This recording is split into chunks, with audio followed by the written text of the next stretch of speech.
Have you ever felt stress so strong that it almost paralyzed you? If yes, and if you would like to learn 16 techniques how to prevent such stress, stay tuned. Welcome to 5 Minute Psychology. My name is Sebastian Antonowicz and today I'm going to tell you about 16 techniques to prevent stress. Why 16? Because this is the number of techniques that I use myself and I advise my clients to use them too. Number 1 is stay positive about stress itself. Many psychologists nowadays claim that your approach to stress is actually making a big difference. You should treat stress as a natural element of life. There are two hormones, cortisol and adrenaline, which are secreted in your body when you stress. And historically, they were very important for us, keeping us safe from dangerous situations. So when your heart goes racing, when your blood pressure is elevated, when you start sweating, remember, this is the natural reaction of your body, nothing to worry about. Number 2 is to accept that there are some things in life beyond our control, like aging or maybe the fact that you have lost someone very dear to you. Remember that about the past we can't change anything, so let's concentrate on the present and on the future. Take an active approach towards things that still can be changed in your life. Number 3 is to be assertive, but not to be aggressive to other people. You should assert your opinions and you should assert your feelings, but do it in such a way not to offend others. This way, it's easier to communicate, people will be gladly cooperating with you, and you'll have less stress. Number 4 is to learn and practice relaxation techniques. Now, I'm talking about such techniques which you can use once the stress is already there, once you are already stressed. I'm sure you have heard about mindfulness, yoga, breathing exercise. Let me know in the comments if you would like to learn something more about these techniques. We can study them in details together. Number 5 is to exercise regularly, but to exercise within reason. So there are two extreme situations. One is that you don't exercise at all, and that's very bad for your mind and for your body. But the other extreme is when you exercise too much. This is actually very negative for your mind. In particular, there are some sports which are known for secreting a lot of adrenaline and cortisol in your body. Now, this is going to do nothing good to your mind. Number 6 is to eat healthy and well-balanced meal. It's very important to eat a lot of vegetables and fruits, and I know you know that. If you eat meat, choose the lean one, but does it mean that you can never have a dessert? Quite the contrary. Remember, a little bit of what you fancy does you good, as long as it doesn't become the main element of your diet.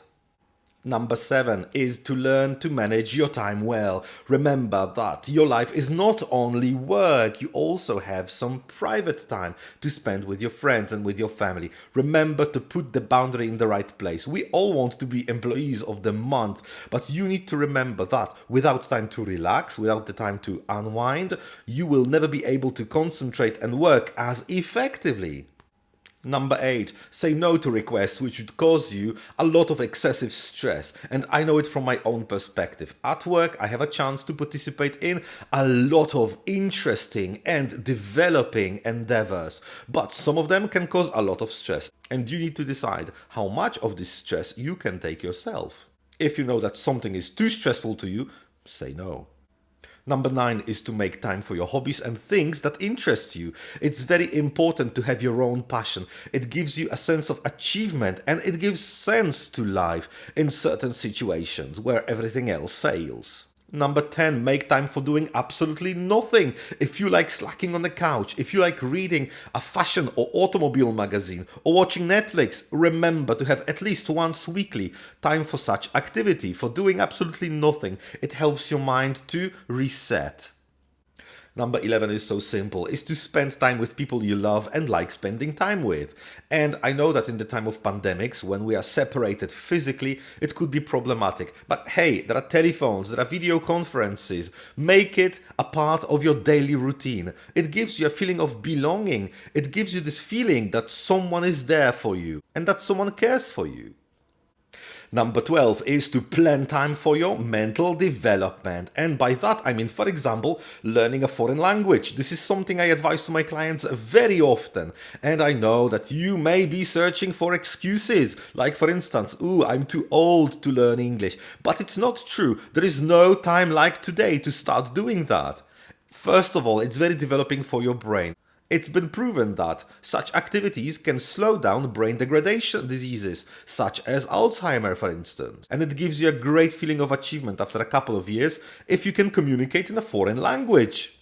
Number 13 is to get good quality sleep, at least 6 or 8 hours a day. And if you have a problem with that, just let me know in the comments. I can share some techniques with you. This way you will learn a healthy sleeping routine. Number 14 is staying away from alcohol, drugs, and obsessive behaviors, such as obsessive sex or overeating. I know that at the beginning they give you a lot of pleasure and a lot of fun, but with time, gradually, they become more and more addictive, and they will give you less and less pleasure, so you'll have to do it more and more often.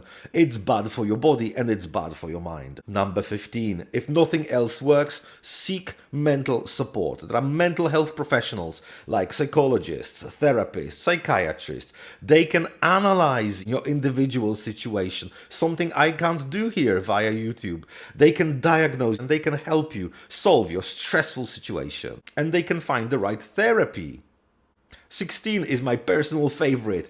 Take responsibility for your life. I know it's so easy to find excuses all the time. I don't have enough money. I don't have enough free time. I'm too stupid to do that. I'm too old to do that. But if you take responsibility for your life, every success will not be an accident. Every success will be your own achievement that you can praise yourself for. Isn't it worth it?